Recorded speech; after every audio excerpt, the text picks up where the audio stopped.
grand, no bother. Okay, Mr. Walsh, can I just ask you, when did you last meet with in a proper stakeholder engagement with the dentists, the IDA? I haven't met with the IDA. That's who does? Sorry, it's the Department of Health. Okay, yeah. So and then it comes back to you. Correct, so are you able to find that out, or do we Absolutely, need to write? Yeah. If you could come back to the committee Absolutely. on that, that's great. Yeah. Mr. Mulvaney, are you over the capital infrastructure? I'm not deputy, but I'll try and answer any question. Well, I'm just wondering about the 97-bed unit for Wexford that has been spun now out of existence for 10 years. Are we anywhere near getting the budget for it? I don't have any information on that one. Nobody. We can certainly come back to you, definitely. Please, an update on it. And the other thing, I want to go back to the dentist, and I'll tell you why. As I said earlier, like the amount of spending in health is a real serious concern, and you're in that chair a long time now, Mr. Mulvaney. And I just, in case I made an error earlier, I want to make a correction in relation to the dental maxillofacial surgery. I said there was 161 children, but they're waiting 60 months. There are actually 618 children.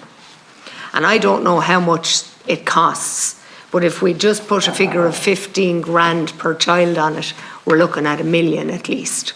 Now, I'm sure it's well in excess of that. So I'm just wondering, if we have that many on that waiting list, and I have another couple of hundred on that one, have you made any savings anywhere, Mr. Mulvaney, or do we just have to keep putting money in what's perceived to be a black hole? Because the output doesn't seem to be there in much of these sectors. Deputy, if in the child dental service, which obviously is different to the adult dental service. Well, this is the HSE, the orthodontics and all of that, yeah. Agreed, Deputy. Capacity, as in the capacity to get sufficient dental staff and support staff, is the biggest constraint in that service. But that's like saying I don't have a mechanic to fix a new car. And what are we going to do? Just leave it there? Like this, every year we're talking about retention and recruitment. And like for many of these children, there's no other way of doing this. It's not affordable, except we go to the NTPF. How long do you have to be waiting to actually access the NTPF for these services? How long? Does anyone know? My colleague, Mr. Walsh, maybe. Yeah, and I can't answer that, but I do know, Deputy, that 1,596 children from the back end of the national orthodontic waiting list were sent out to private providers this year so far. And how long were they waiting before that happened, Mr. Walsh? I would say several years based on but like that's, yeah. you're saying 1,500. I have 618 alone in Wexford. Correct. Yeah. And 161 are waiting for 60 months. I have 113 waiting between 48 and 60 months. Mm-hmm. And there's 82 waiting between 36 and 48 months. I mean, it's cruel. This is actually cruel. And I would say that if we do sign up to the UN Charter eventually, when it comes to children's rights, the applicable section, we will be sued left, right and centre for this type of delay. Mm-hmm. And I think we need to look at how are you writing to any of these children? Because of the 161 waiting 60 months, I have to engage and initiate the correspondence. That can't be right. I've asked for a breakdown, Deputy, of the numbers by area who've come off the list. So could you tell me, can you come back and tell me please how long the wait has to be before they access the NTPF, how long the wait is before they are sent out to a private provider? Because it doesn't make much sense to me that on one hand, we're not able to get dentists into the DTSS, and on the other hand, for orthodontics and maxillofacial surgery, we're going to the private providers. None of this makes sense. Mm-hmm. And it doesn't bode well for where the future budget of the HSE is going. And I don't know who should be joining the dots. But I know, Mr. Mulvaney, I did ask you a question in relation to, have you made any savings? So in terms of dental services? In terms of everything in the HSE, in terms of the 26 billion, 25 billion annually, is there anywhere that money has been saved? Yeah, yes, Deputy. So if you take actual price reductions, our procurement staff over many years have avoided significant cost increases. For example, in energy, our energy prices, we held firm with contracts until March this year. So we avoided a huge level of cost increase. Their savings. If you take it in terms of the consultancy costs, we're seeking to reduce consultancy costs by 30% Q4 versus Q1. But the question about that though is that just going to end up like the dentist, where the consultant's not going to work for the HSE, they're going to go somewhere else?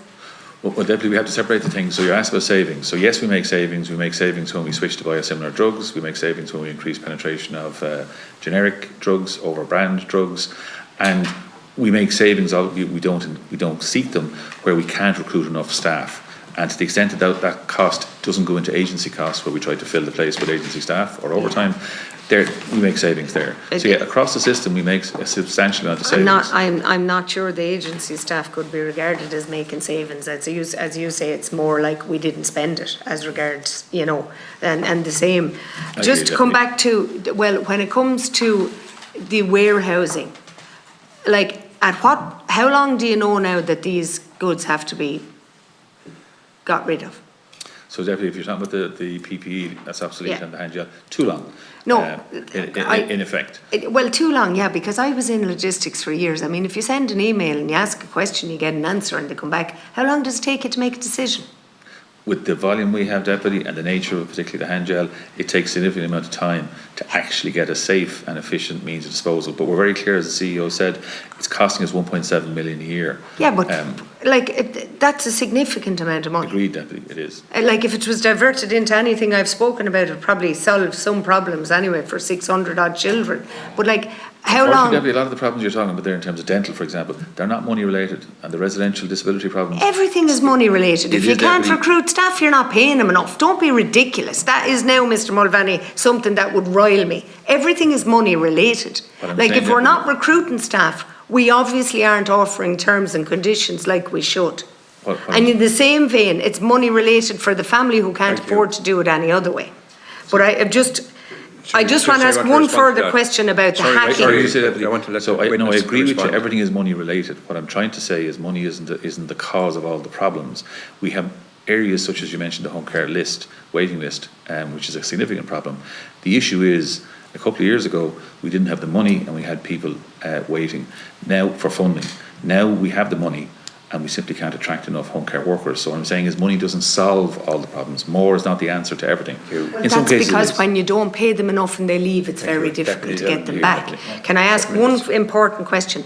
The HSE hack, were the people whose details were hacked, were they identified and were they notified? Yes, sir. All. Okay. Thank you. Is there any repercussions suing wise or legal? It would be surprising if there wasn't some litigation. Well, if there is some, could we have a note on it and what the prospective outlay would be? Thanks. Deputy Dillon.